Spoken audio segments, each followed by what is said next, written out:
privilegio saludarle en tierras mundialistas, qué gusto saludarle en Doha, en Qatar.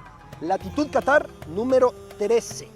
Ya es la 13ª escala rumbo a la Copa del Mundo en el camino de Fox Sports. Y estamos hoy desde la cuenta regresiva que me atrevo a decir es de las cuentas regresivas para una Copa del Mundo más especiales. Sí, ya sé que cada 4 años pasa con Olímpicos de verano, pasa con Copas del Mundo de la FIFA, decimos la más grande, la más especial, lo más moderno, pero hay que comparar esta cuenta regresiva con otras que hemos tenido. La de 2018 en Rusia sí era especial, evidentemente, estar pegada a la Plaza Roja, junto a la estatua del mariscal Zhukov, tenía su relevancia, pero el diseño no era más que el reloj como tal. La de 2014 de Brasil, de plano estaba arrumbada al inicio de las playas de Copacabana, ahí recargaban las escobas cuando limpiaban la gente de aseo de la playa, ahí se colgaba incluso ropa para el que se metía al agua a dar una remojada, una nadada, ahí dejaba colgada su toalla, así estuvo de arrumbada. Esta cuenta regresiva se encuentra, para empezar, usted lo puede ver, en esa muy futurista, cristalina, burbuja. Al interior, el diseño recrea aquel viejo marco para medir el tiempo, un reloj de arena. El proverbio del día: la palabra es como una bala, si se dispara, ya es tarde para regresarla. Al-Kalimat Kal-Ghazati, Ida Karahat Fat Alawan Eala Irjaela. Las palabras hay que cuidarlas porque las disparamos y simplemente ya no hay nada que hacer con ese sentido. Pero aquí estamos ante las aguas del Golfo, comenzando Latitud Qatar, edición número 13. Un recinto deportivo que será reciclado después de finalizar el Mundial. Te presentamos el Estadio 974, una de las selecciones favoritas para conquistar Qatar 2022. Conoceremos un poco más de la selección argentina. La única Copa del Mundo que cambió de sede por mandato político. Te contaremos cómo México la consiguió en 1986. Todo lo que ocurre alrededor del mundo árabe te lo presentamos aquí, en Latitud Qatar. Estadios mundialistas. El estadio 974, ahí será el duelo entre México y Polonia. El debut tricolor en la Copa del Mundo de Qatar 2022, justo ahí, hacia donde estoy apuntando. Es cuestión de tomar el coche y seguir rodeando esta bella bahía de Doha para llegar al estadio 974, el más cercano a la zona del comité organizador, a la zona tradicional de paseo de Doha. Después Doha ha crecido al extrarradio, a la zona de Lusail, donde está el estadio más grande del mundial, donde México jugará sus otros 2 partidos. Pero esta corniche es la esencia de Doha, ante su parlamento, ante las mezquitas, ante el mercado central, el Shuk Waqif, y con esta vista del Golfo. Un estadio que lleva el nombre 974 por varios simbolismos, y un estadio que debe de dejarnos un aprendizaje: no construir elefantes blancos, no erigir inmuebles para que se utilicen 5 o 6 partidos y luego se dejen aventados, pensar en los estadios temporales.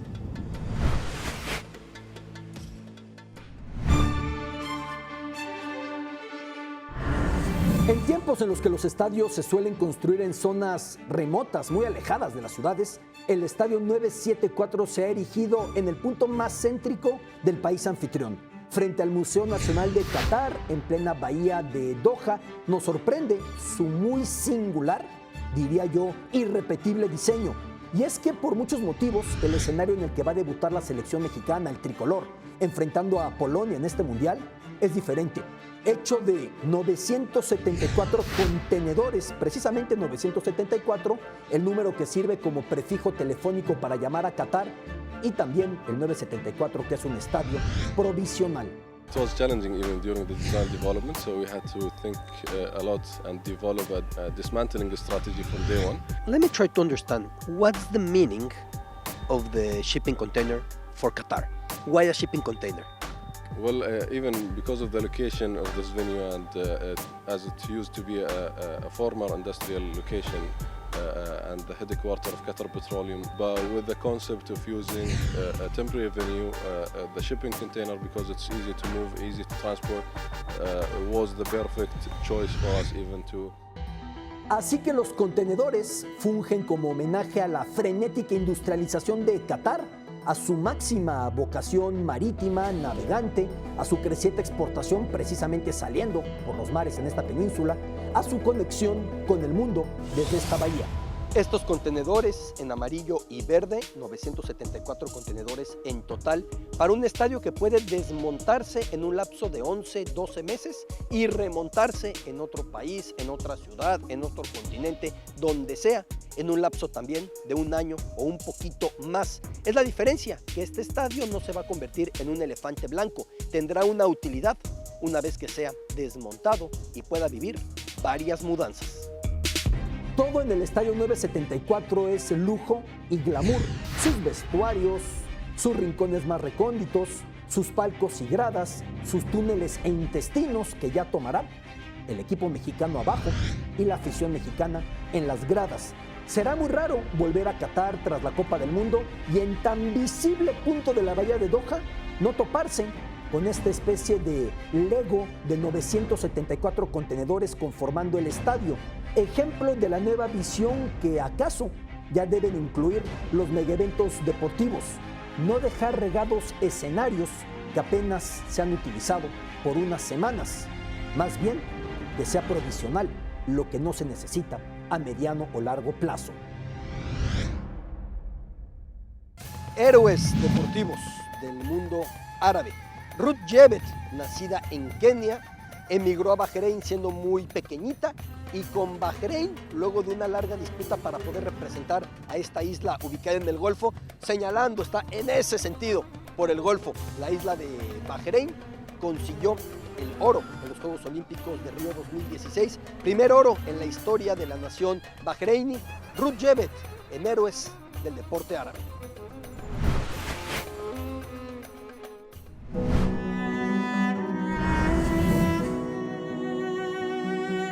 A falta de talento deportivo capaz de garantizar medallas, la isla de Bahrein apostó por comprarlo. Sí, con la enorme discusión y polémica que eso supone, Bahrein acumula ya 4 medallas olímpicas en su historia, las 4 conquistadas, por cierto, por mujeres, las 4 conquistadas por atletas nacidas en África, 2 de Etiopía, 2 de Kenia, pero representando a Bahrein. La principal de ellas, la gran Ruth Jebet, medallista de oro en los 3.000 metros steeplechase en Río 2016, fue la primera ocasión en que el himno bahreiní, en que el himno de la isla de Bahrein en el Golfo, sonó en una premiación olímpica. Como premio, el gobierno de Bahrein pagó a esta atleta $500,000 por haber conquistado esa medalla, contrastados con los $10,000 que paga por oro la natal Kenia de Ruth Jebet. El Comité Olímpico Internacional ha externado su preocupación porque Bahrein siga recurriendo al talento ajeno, naturalizándolo, aunque Bahrein aún apuesta por adquirir así a sus grandes promesas olímpicas. Ruth Jebet fue motivada económicamente para mudarse a vivir a Bahrein cuando tenía 16 años. 4 años después, devolvía a Bahrein, a su tierra de adopción, esa inversión con el oro en Río 2016. Muchas veces por cuestión de que no entendemos la cultura, muchas veces por confusión, muchas veces en el mejor de los planes y con la mejor de las voluntades podemos romper reglas cuando viajamos lejos, cuando vamos a un país con tradiciones, con hábitos distintos. Por eso, en la clase de árabe, en nuestra aula para estudiar árabe de este día, la pregunta esencial ¿es posible? ¿Se puede? ¿Mumken en árabe? Veamos. Una expresión árabe sirve perfectamente para preguntar si algo es posible. La palabra mumken, que podría traducirse como quizá, como tal vez, aunque el sentido de mumken es para confirmar si podemos o no podemos realizar algo. A fin de evitar problemas en tierras mundialistas, sugerimos aprender a formular esta pregunta. Mumken Tanaul Kuhulhuna, es decir, ¿se puede beber alcohol aquí? Es de lo que más me preguntan los aficionados. La respuesta podría ser no mumken, sí se puede, o la es no. Otra pregunta, ¿Haumena al mumken dugul al masjid? ¿Es posible entrar a la mezquita? Acuérdense, preguntando Munken o solamente señalen algo y digan Munken y ya van a saber si se puede o no se puede para evitar problemas o desafiar a la cultura que recibe este mundial. Y ya que estamos viendo lo que es posible y lo que no, y ya que estamos buscando comportarnos con respeto, acordes al sitio que nos recibe durante la Copa del Mundo, porque las reglas pueden gustarnos o no. Podremos plantear un debate de si están bien o si están mal, pero estando en el país, más nos vale seguir las reglas, ya luego en casa, discutan si les gustan o no, pero aquí, respétenlas. Escuchamos al embajador de Qatar recomendaciones para venir a tierras mundialistas.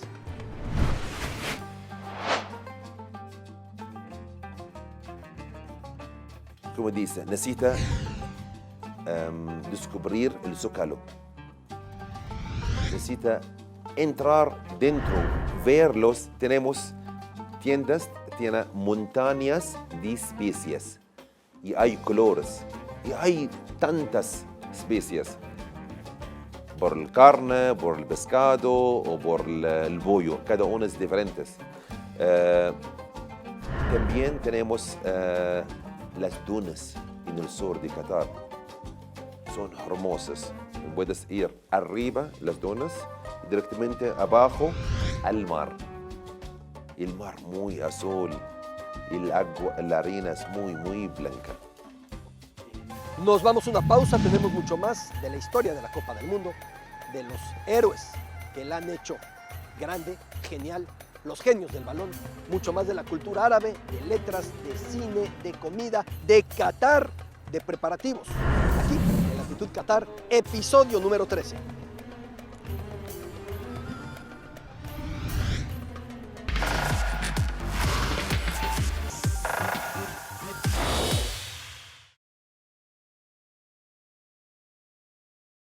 Continuamos en Latitud Qatar. En 1940 se descubrió gas natural en Dukhan, Qatar.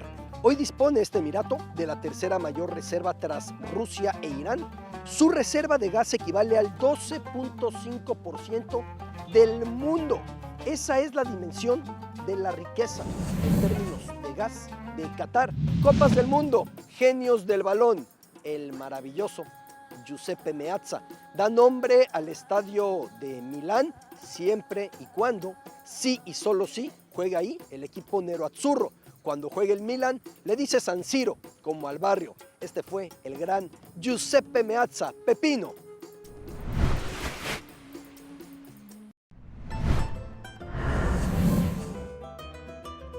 Ahora hasta juegue el Balilla, fue la incrédula voz que se escuchó en el vestuario del Inter de Milán al anunciarse que ese flacucho quebradizo de 17 años recién cumplidos, descartado por el acérrimo rival, el Milan, precisamente por su apariencia quebradiza, el Milan no se lo quedó, que ese muchachito iba a debutar con el Inter. Por entonces, la ópera Balilla, antecedente de las juventudes fascistas, reclutaba a los niños menores de 14 años.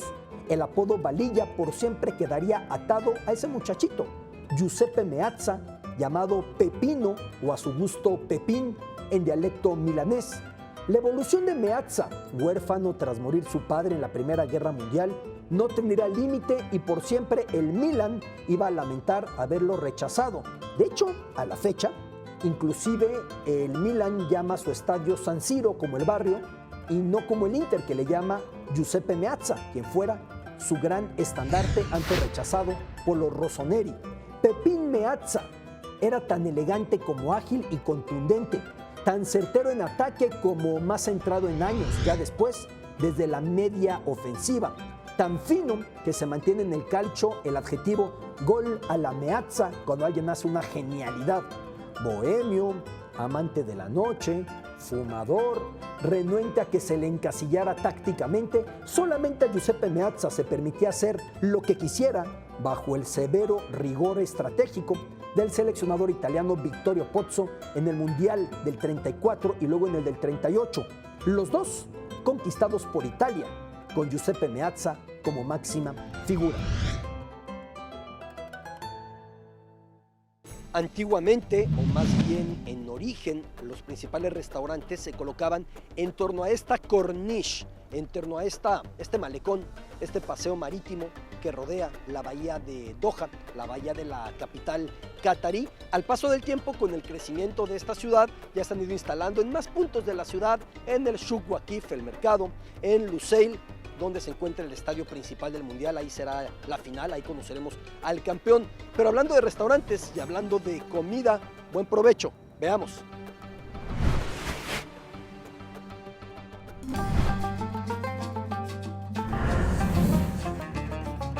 Parte importante de la gastronomía árabe es el relleno que acompaña a muchas verduras.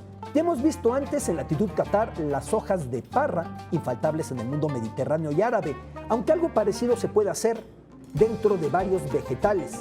El kusa mahshi o calabacines rellenos se consume en varios puntos del Mediterráneo y el Golfo, en especial donde por cierto reinara el Imperio Otomano.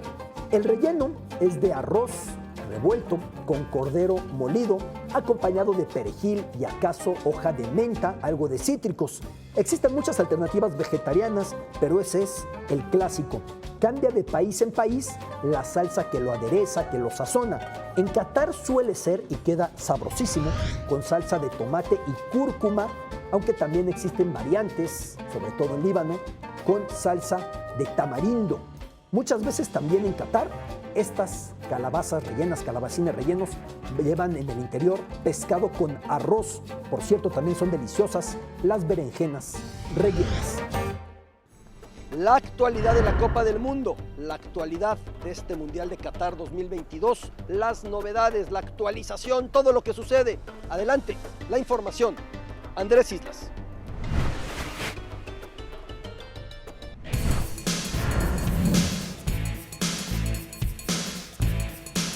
Con la logística como pieza fundamental para la elaboración de la Copa del Mundo de Qatar 2022, el Comité Supremo de Entrega y Legado ha invitado a las empresas de alimentos y bebidas de Qatar a poner puestos de concesión en diversos puntos estratégicos para así darse a conocer y ser una opción más para satisfacer las necesidades de los aficionados que se darán cita en el Medio Oriente. De momento se cuentan con más de 400 unidades disponibles para alquilarse en diversos sitios cercanos a estadios y lugares de entretenimiento, los cuales se montarán durante el periodo de tiempo en el cual se desarrollará el torneo desde tierras cataríes. Además, se confirmó que habrá venta de cervezas en tierras cataríes con motivo de la justa mundialista, en la cual se podrá adquirir este producto en FanFest a partir de las 6:30 de la tarde en día de partido, así como en el perímetro de los estadios 3 horas antes y 1 hora después de finalizado el evento.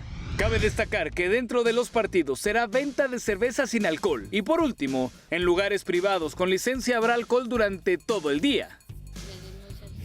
The sale of alcohol is available here in Qatar. We've also said that during the World Cup we will make it available in specific zones for the fans. I think that there's been a misconception regarding the sale of alcohol in the stadium. We're of course working like any other World Cup where this is something typical and usual, and it's no different than any other World Cup. Un par de meses nos separan del arranque del campeonato más esperado en los últimos años, y los detalles se siguen afinando para que los organizadores destaquen tanto en el tema deportivo como en el propio desarrollo del magno evento del Medio Oriente. Continuamos desde Doha, continuamos desde esta corniche con estas tomas. Por ejemplo, allá al fondo se encuentra el Centro Cultural Islámico, pero lo mismo frente a nosotros, lugares muy relevantes, pilares para esta nación, como el Parlamento con una democracia naciente. De a poco los cataríes pueden ir votando por algunas facetas de la vida pública. Falta mucho camino, eso está claro. Sigue siendo un país autocrático con un poder total de parte del emir, pero ya hay un parlamento en el que la gente puede ir empezando a elegir ciertas situaciones y explicaremos también en Latitud Qatar cómo va dándose la apertura a la democracia de Qatar. Y a un costado también el Palacio del Emir, el llamado Diwan. Vamos a la música, nuestra sección de música en Latitud Qatar. Ella es Isa Al-Kubaiti.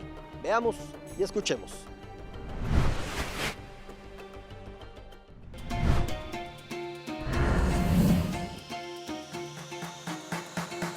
Isa Al-Kubaisi, estrella de pop, no solo tiene gran presencia en la rutina catarí con sus canciones, sino me atrevo a decir, inclusive más, con su muy influyente cargo siendo director del Centro de Artes Musicales de Qatar, compositor lo mismo de operetas que de piezas tradicionales. Sus canciones, las canciones de Isa Al-Kubaisi, suenan por doquier en la península qatarí, personaje que cantara cuando Qatar tuvo la inauguración de los Juegos Asiáticos en 2006.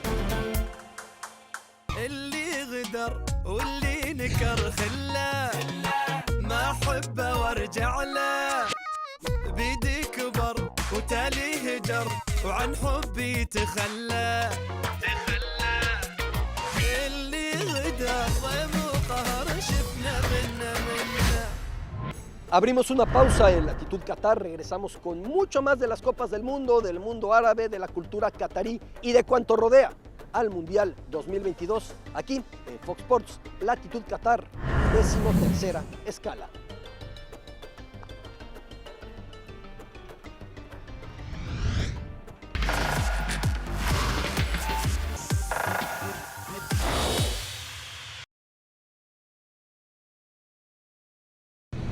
Recorriendo el estadio de Al Janoub en Al Wakra, debo decir, de mis consentidos de esta Copa del Mundo, justo en el punto en el que se da el baño de luz para el césped que espera la Copa del Mundo. Al fondo usted verá una gran cantidad de elementos de policía, de ejército, inclusive por ahí las pantallas mostrando el letrero en árabe que dice alarma, alarma, porque están en un simulacro buscando estar preparados para cualquier eventualidad en el Mundial. Un estadio que es diseño de la celebérrima, de la muy prestigiada arquitecta iraquí-británica Zaha Hadid, fallecida sin poder ver cómo concluía esta obra, fallecida de manera muy prematura a los 65 años, a quien debemos obras como escenarios de los Olímpicos de Londres, a quien íbamos a ver obras como aquel Estadio Nacional de Tokio para los Olímpicos 2020 que finalmente el gobierno japonés echó para atrás por cuestiones de austeridad. Es un estadio cuya superficie superior puede cerrarse en un lapso de 30-35 minutos. Ahí puede usted ver cómo las velas salen desde esa ubicación para poderse cerrar, que es un homenaje también a la vida marítima, a la vida viendo hacia el Golfo, a la salida a cazar o a buscar recolectar perlas de los antiguos habitantes de lo que es hoy Qatar. El estadio de Al Janoub, de mis consentidos para esta Copa del Mundo Qatar 2022.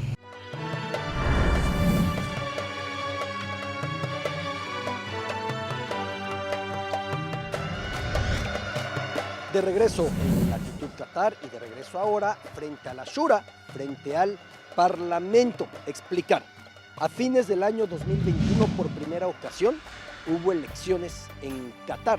Elecciones para elegir a 30 de los 45 miembros que iban a pertenecer a este sitio en la primera apertura a la democracia que tuvo este emirato, que tuvo Qatar. 30 de 45 porque los restantes 15 eran directamente asignados por el emir. Selecciones para esta Copa del Mundo de Qatar 2022. La selección argentina, la albiceleste, la belleza, la picaresca, la gallardía, la técnica del juego del balón en el Río de la Plata.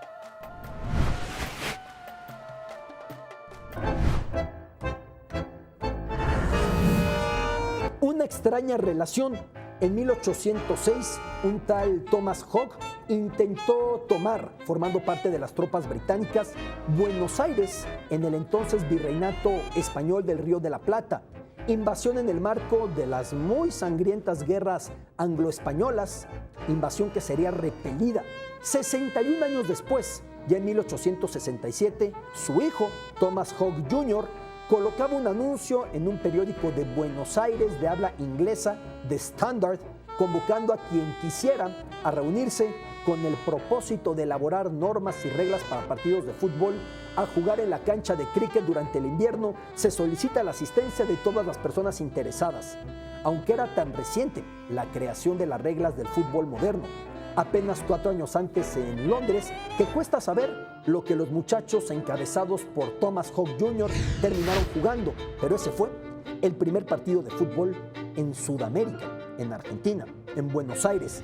15 años después, un profesor escocés de nombre Alexander Watson Houghton llegaba a Buenos Aires y no tardaba en fundar entre sus ex estudiantes al Decano Argentino, el club Alumni, nombre derivado de alumni, como se llama en inglés a los exalumnos.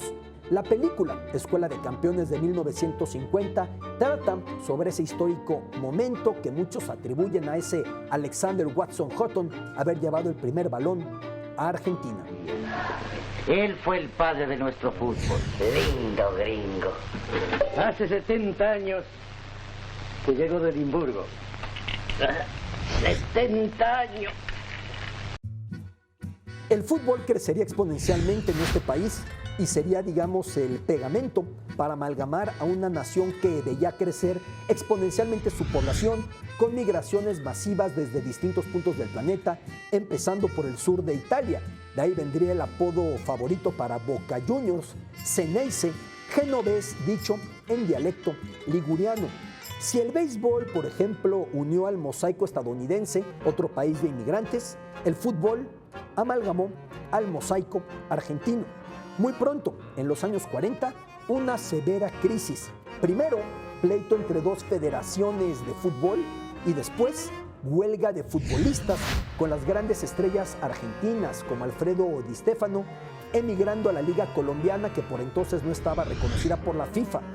Eso tuvo que ver con la espalda de los argentinos a los dos mundiales posteriores a la Segunda Guerra Mundial, el del 50 y el del 54, aunque muchos historiadores dicen que también el temor del muy influyente y célebre presidente Juan Domingo Perón a que Argentina no se coronara, lo que iba a tirar su retórica de renacer, de superioridad, de volver a ser potencia para los argentinos.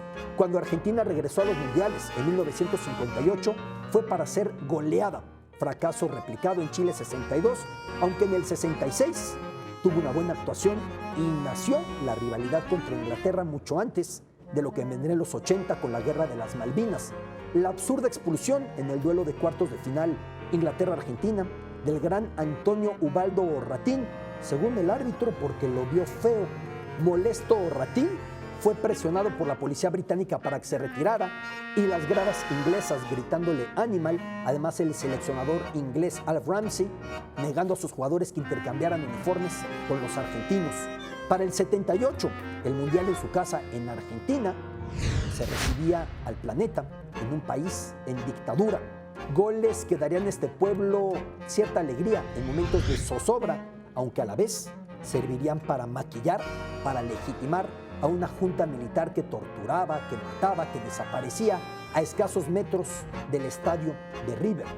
Pronto nacería en el fútbol argentino una dicotomía: menotismo, Menotti seleccionador campeón en el 78, contra bilardismo, seleccionador campeón en el 86.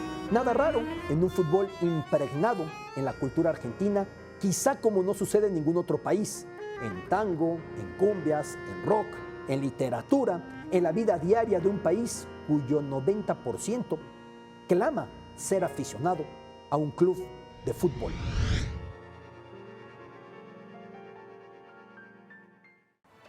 En latitud Qatar, viendo la Shura, viendo el Parlamento, viendo toda esta zona, que ahí se encuentra el célebre reloj.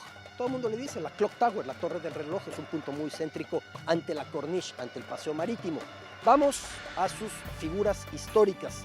La primera medalla olímpica para Qatar llegó en Barcelona 92.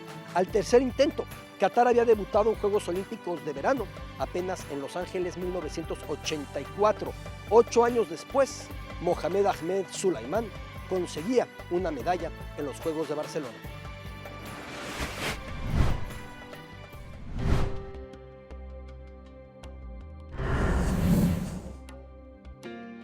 La primera medalla olímpica en la historia de Qatar vio su luz 7.000 kilómetros al sur de Doha, en la costa este de África.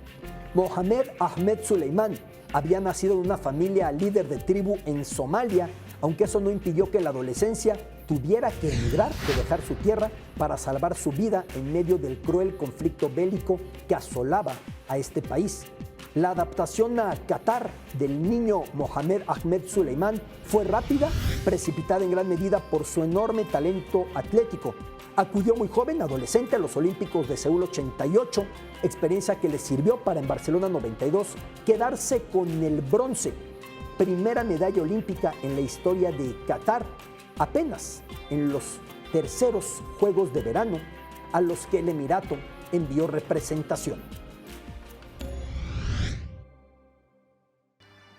Imágenes en torno al Parlamento catarí, a la Shura. En otros tiempos, en los rumbos del Golfo, hubiera sido impensable decir Parlamento, aún dejando muy claro el limitado nivel de influencia o de relevancia que puede tener el voto de la gente para acceder, para ser elegidos, o esto sucedió en la primera votación que se dio un año atrás. Para ser elegidos hace falta ser mayores de 30 años, reitero, hombres y mujeres optan al cargo, aunque en aquella ocasión ninguna mujer fue elegida y reitero, el emir, con su capacidad para asignar al 30% de los curules, decidió colocar a 2 mujeres en ese puesto, en este parlamento. La actualidad de lo que pasa por acá, de lo que pasa en Qatar, las historias, los reportajes, lo que nos encontramos a continuación.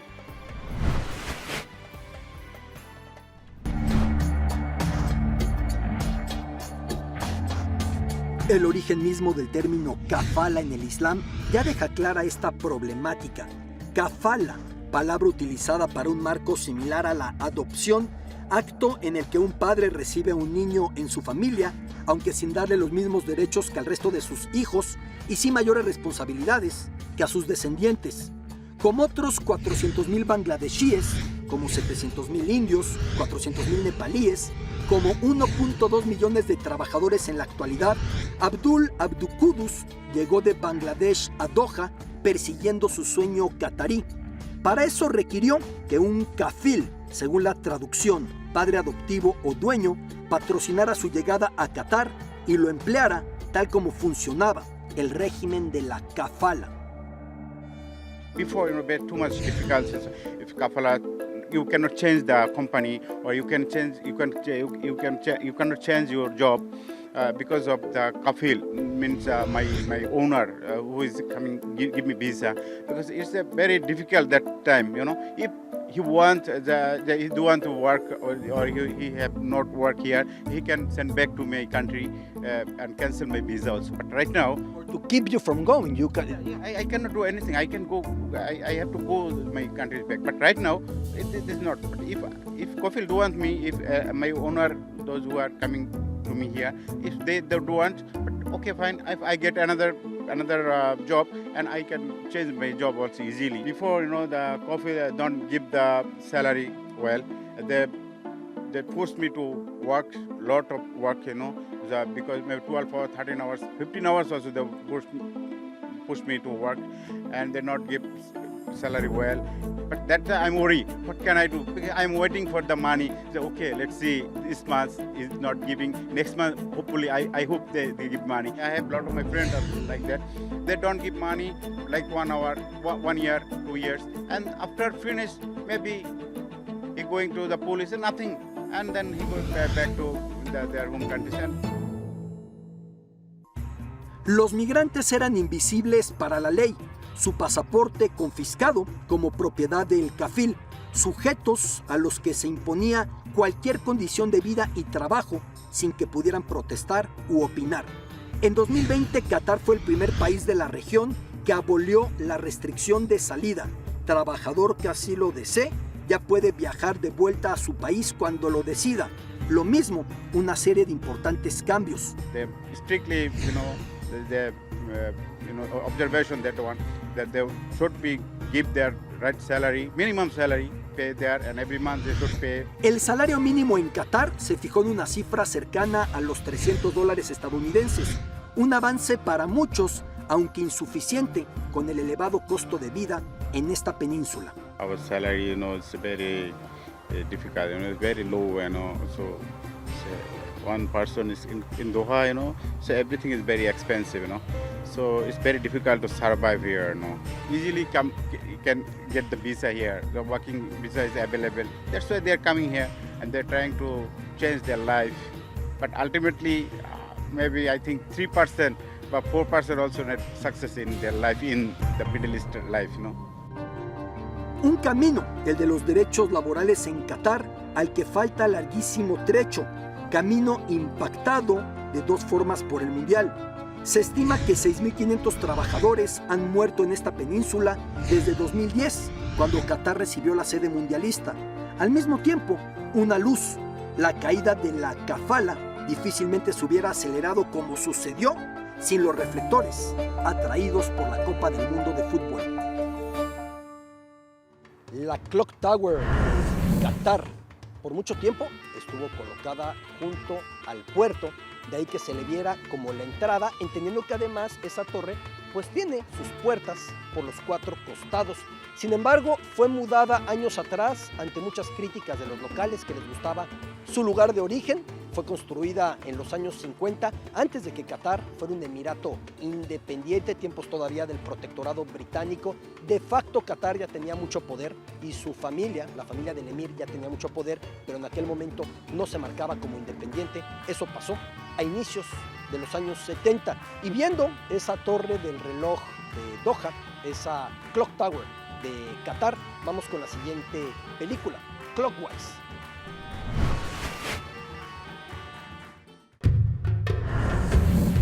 Este filme, que se basa en una leyenda, especie de mito urbano, de cómo nació el fijiri, música tradicional de los pescadores de perlas en Qatar, un naufragio en la película Clockwise, un misterio, y una historia espléndidamente narrada por el cineasta Khalifa Al-Muraiki. Salió a pantalla Clockwise en 2010, de las primeras producciones de buen presupuesto que se realizaron en Qatar.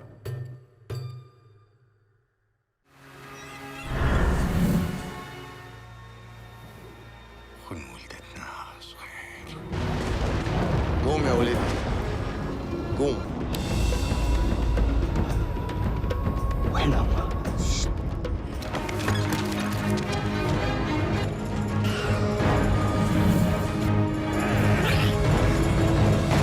abrimos una pausa, regresamos todavía con más desde Qatar. Regresamos con más información en Tierras Mundialistas.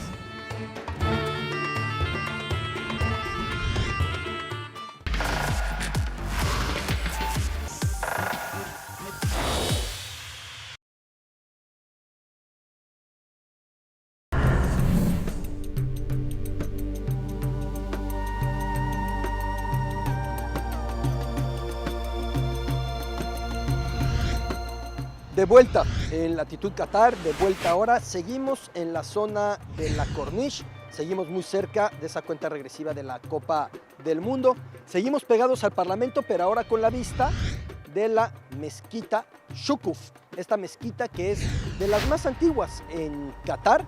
Entendamos que la mezquita Fanar, entendamos que la mezquita Al-Wahhab son más recientes, también más grandes, una mezquita basada del todo con las del viejo imperio otomano, la de Suleimán en Estambul, la mezquita azul en Estambul. Entendamos de influencia otomana, lo que es hoy Turquía, que ocupó por un tiempo los países del Golfo, incluido por supuesto Qatar, hasta la llegada del protectorado británico, y esa influencia se ve con esta mezquita y con ese alto y afilado minarete en un punto central ante el paseo marítimo.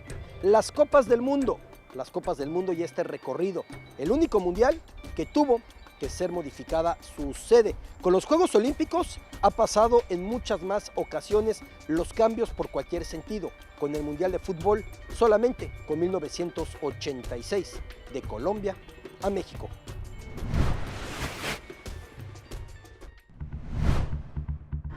La única Copa del Mundo que cambiaría de sede.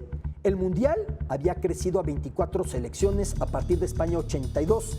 Bajo la presidencia de Joao Havelange también crecieron las exigencias al país anfitrión de cómo celebrar un Mundial en términos de movilidad, de tecnología, de seguridad, de garantías a la FIFA, aunque también de elementos que continúan siendo altamente cuestionables. 2 estadios modernos para 80,000 aficionados, otros 2 para 60,000, los restantes para 40,000 aficionados, así como permitir a la FIFA acaparar hoteles, no pagar impuestos, decidirlo todo. Nada que Colombia desconociera cuando recibió la sede mundialista en 1974, nada que no reiterara Joao Havelange cuando viajó a Bogotá en 1981 y otorgó al gobierno colombiano un año de plazo para definir si Colombia sería sede del Mundial 86, aunque un giro político propició que esta nación renunciara. Un par de semanas antes de la inauguración de la Copa del Mundo de España 82, Belisario Betancur era elegido presidente de Colombia. En su campaña ya figuraba un lema: el gobierno respalda la organización del Mundial del 86 siempre y cuando no le cueste un solo peso. Crecieron las especulaciones, la crisis económica y, para colmo, la problemática de la guerrilla en Colombia. Pasados 3 meses del Mundial de España 82, viendo que la iniciativa privada no podía cargar con el torneo que en el mismo momento ofreció, el recién ungido presidente Belisario Betancur tomaba la más drástica decisión. Aquí en el país tenemos muchas cosas que hacer y no hay tiempo para atender las extravagancias de la FIFA. No se cumplió nuestra regla de oro, consistente en que el Mundial debería servir a Colombia y no Colombia a la multinacional del Mundial. 4 días antes se había anunciado el Nobel de Literatura para Gabriel García Márquez, escritor colombiano, con lo que Betancur concluía su breve discurso explicando que el reconocimiento a García Márquez compensaba el no recibir el Mundial. Si para algo había que referirse a García Márquez en esta historia, era para admitir la crónica de una renuncia anunciada.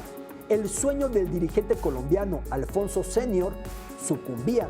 Un personaje que siempre apostó en grande, ese que antes llevara al club Millonarios nada menos que a Alfredo Di Stéfano en 1949 y que se introdujo en los hilos políticos de la FIFA para convencerla de que Colombia podía recibir un mundial en el 86. Él mismo clamaba decepcionado, palabras fuertes: Colombia es un país enano al que no le quedan bien las cosas grandes, decía por siempre dolido Alfonso Senior. La sede la conseguí evidentemente casi en forma personal, pero así es, a Colombia no le gusta hacer las cosas grandes. Inició la carrera en Norteamérica por quedarse la sede. Los estadounidenses, abanderados por Pelé y Franz Beckenbauer, encabezados por el político muy poderoso Henry Kissinger y la empresa Warner, ellos estaban convencidos de que se iban a quedar en el Mundial 86. No obstante, México, con el peso en la FIFA de Guillermo Cañedo, con el respaldo de Grupo Televisa, se impuso. Kissinger, incrédulo por su fracaso y por no quedarse para Estados Unidos el Mundial que dejó Colombia, cedería una frase: la política detrás del fútbol me hace nostálgico de la política en Medio Oriente. Colombia volvería a buscar la sede mundialista en 2010, pero Joseph Blatter desdeñaría. Lo de Colombia se trata más que nada de una presentación de relaciones públicas para decir que están vigentes no solo por otros encabezados, sino también por el fútbol. Desdeñados así, los colombianos no se acercaron a ese mundial, el mundial que los dejó en el 86. Y todavía con esta vista de la mezquita Shufuk en Doha, vamos al momento de las letras, escritores árabes. Uno de los infaltables, uno de los imprescindibles para esta sección, Mahmoud Darwish, escritor, activista, poeta, siempre demandando la paz, siempre en búsqueda de justicia.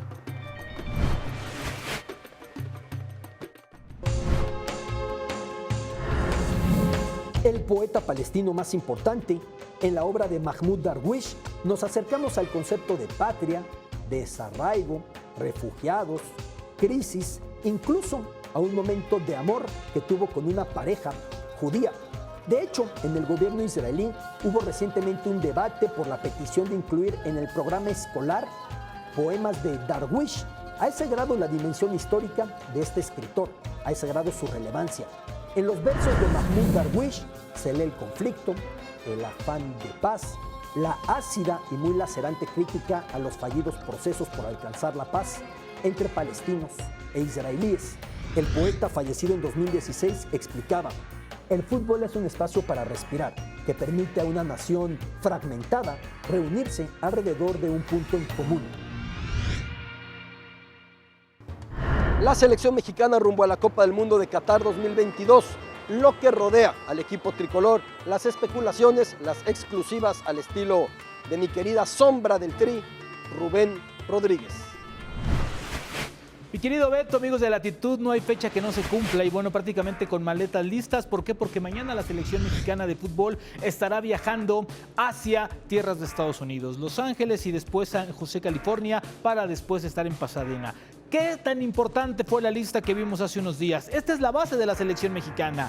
Esta lista, sáquele fotos, sácale fotocopia, guárdele en el celular, screenshot, haga lo que quiera con ella. Yo les aseguro que de estos casi 30 futbolistas estarán los 26 que va a llevar Martino a la Copa del Mundo. Por eso vemos una lista tan nutrida, una lista con lo mejor de la baraja mexicana, con lo mejor que tiene México en este momento. Nombres como Raúl Jiménez, nombres como Guillermo Ochoa, ¿sí? Estos hombres como Andrés Guardado, Lainez, etcétera. Los que no habían tenido actividad hoy están y aparecen en esta lista. Esta es la base que va a tener México para la Copa del Mundo.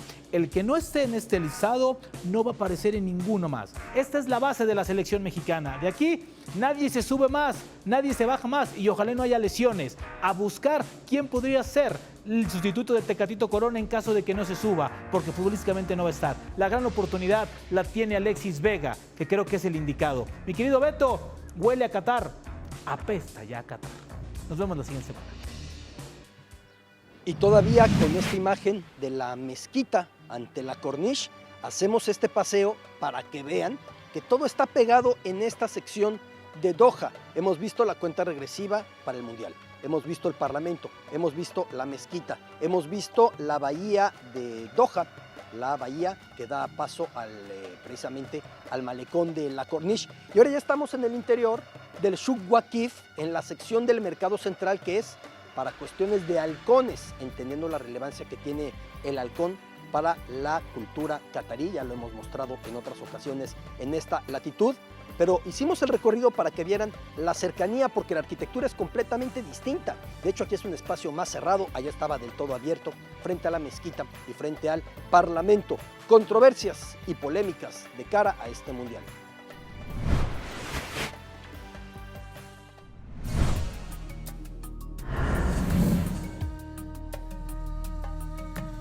¿Existe libertad de expresión en Qatar?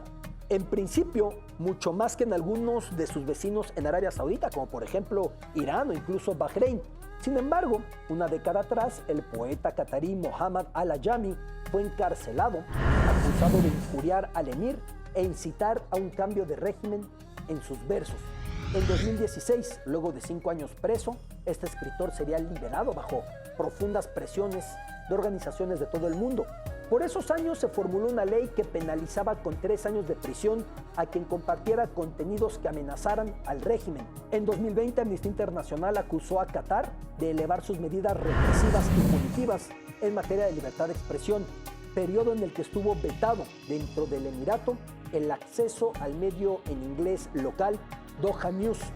Podemos decir que hoy en Qatar existe, digamos que, autocensura en los medios, límites bien entendidos que no se suelen desafiar para evitar problemas.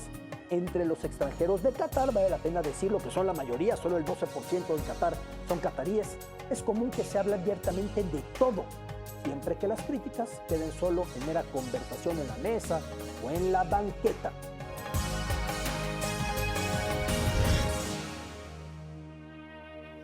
Figuras a seguir en esta Copa del Mundo de Qatar 2022.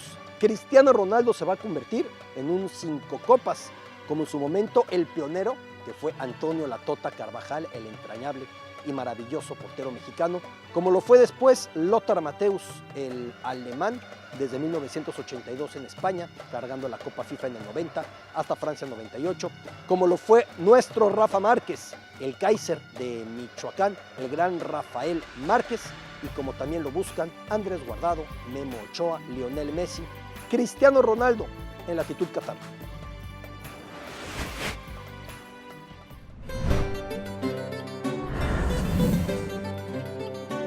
Cristiano Ronaldo, la historia de un niño que cumplió su sueño sin importar el costo.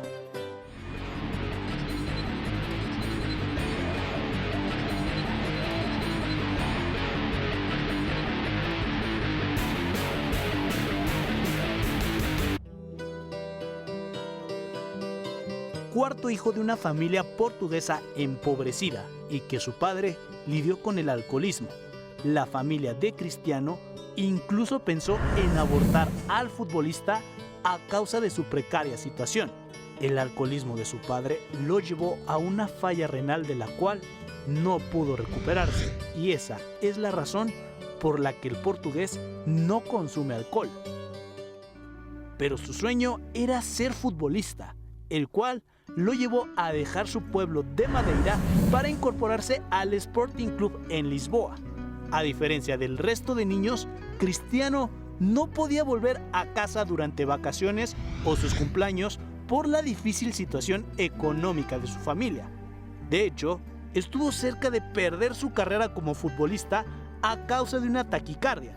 A los 15 años, los doctores detectaron esta anomalía en su corazón y una cirugía permitió a Cristiano seguir soñando.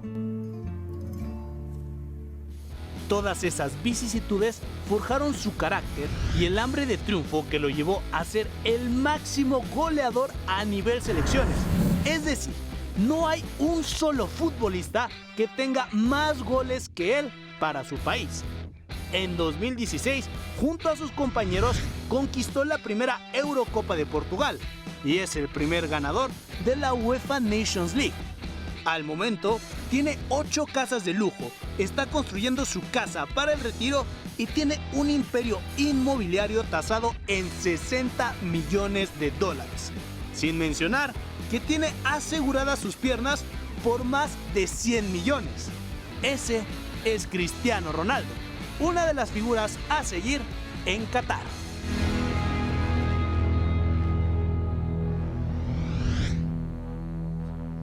Nos despedimos. En Latitud Qatar ha terminado el episodio 13º. Hemos concluido con el capítulo número 13. Hemos recorrido la Corniche, el paseo marítimo de la bahía de Doha, la cuenta regresiva. Hemos entrado hacia el Parlamento, hacia la mezquita y finalmente a estas instalaciones de un corte tan tradicional, con este lado de la venta de cuestiones cercanas a los halcones en el mercado central, en el Souk Waqif. Gracias por su compañía. Hasta la próxima semana.